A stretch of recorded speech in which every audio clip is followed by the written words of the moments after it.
TV, gold, jewelry, a gun, whatever, you loan on it based on what you think you might be able to sell it for. If, God forbid, something happens, these people can't come back and get it. It's more like a short-term loan. The rates are cheaper than the bank. You can't go to the bank if you need $20 of gas money and expect to walk out there with anything. But if you've got an overwrought grill hanging around the house, odds are you can get 20 bucks for it. So it's pretty neat. We see every people, every caliber, every lifestyle. People come in looking for Presidential Rolexes, which we don't ever have any. To people coming in looking for a $3 sander. So everybody walks in the door has got a specific need or want. You guys know what Spawn starts on TV? Oh yeah. Okay, it's nothing like that. They have 30 days to come back and get it. And if they only come back within 30 days, they can always pay the interest on it.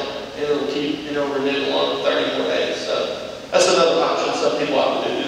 They can do that. They can have something as pawn for years. Has anybody ever been in my store? You've been in my store?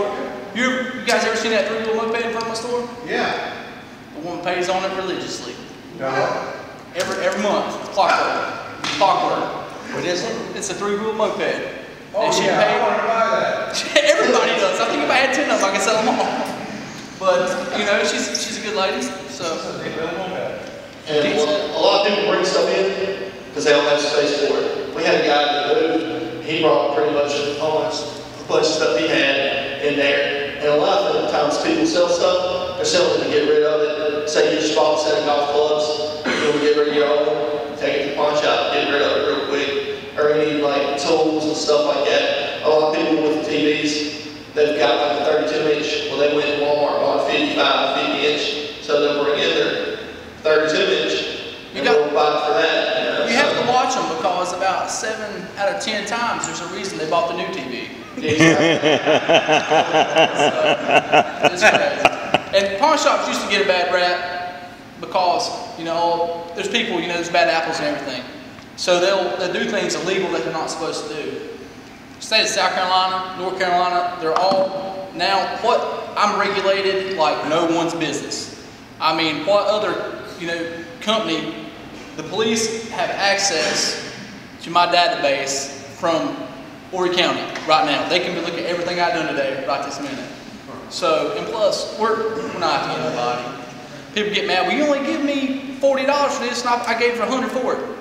Okay, well, I understand that, but if I loan you $40 on it, interest on $40, by the way, is 10 bucks. I mean, it's $10. You pick it up, it's $50, which isn't that bad. It's a lot cheaper than the bank's going to cost you for anything you do. They picked it up. It's 40 bucks. I said, that's fine. I said, no, you gave $100 for it. I said, I got 80 in it right now. They said, well, how do you figure that?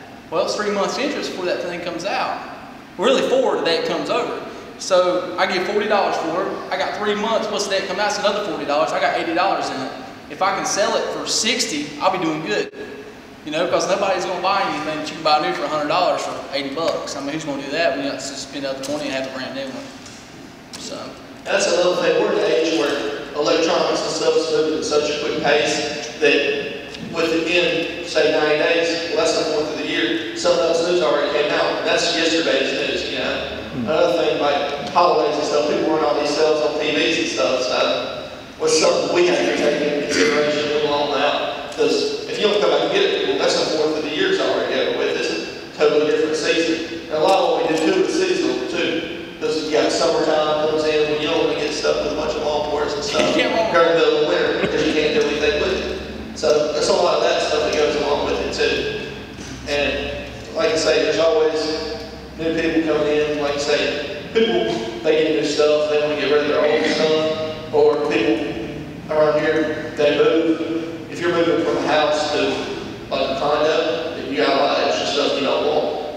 We go come by with the truck or something, we'll take a look at what they got. So it's just a lot of what we do. And we check everything out before we put it on the sales floor. Because like you said, a lot of people, they try to sell us broke things, and we just have to check it thoroughly. Sometimes we buy it anyway, because a lot of times a TV or something work fine for the first 30 seconds. You can't sit there and watch TV all day.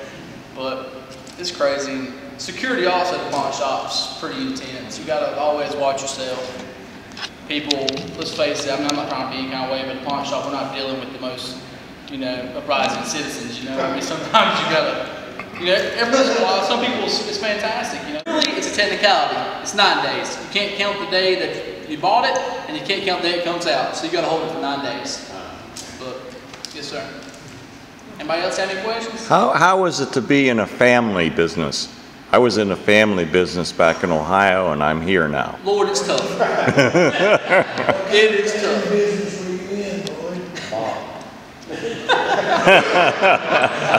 it's tough, you know, because in the summer, which is fantastic, in the summer, I work at average, I work 11 to 12 hours a day, 6 days a week. I mean, that's how it is. We're a family run, you know, we operate, which is fine, you know, it's great. But, you know, it takes time, you know, to get with you know, you got to meet your wife and your kids, you know, and your family. But, you know, and then on that day you're off, everybody still wants to hang out. And you're just like, I've seen you all week. You know what I'm saying? But, you know, it's all right. It's neat. I like what I do. Every once in a while, we got to kind of bring it, you know, everybody back in, you know, we don't want somebody to get mad, you know. But, you know, it's like you got dogs when you're cooped up for so long, you're going to fight. Any other questions? Well, we're a spiritual group, I guess, and we've evolved. Is there anything spiritual about what you see? I mean, as far as life is concerned, it sounds like it to me, but it's crazy. I wish you could be there and see some of the stuff. You know, you get people who come in. I had a fellow the other day speaking spiritual stuff. He come in and tried to sell me a fertility statue, and I said, I don't even want this thing near me. I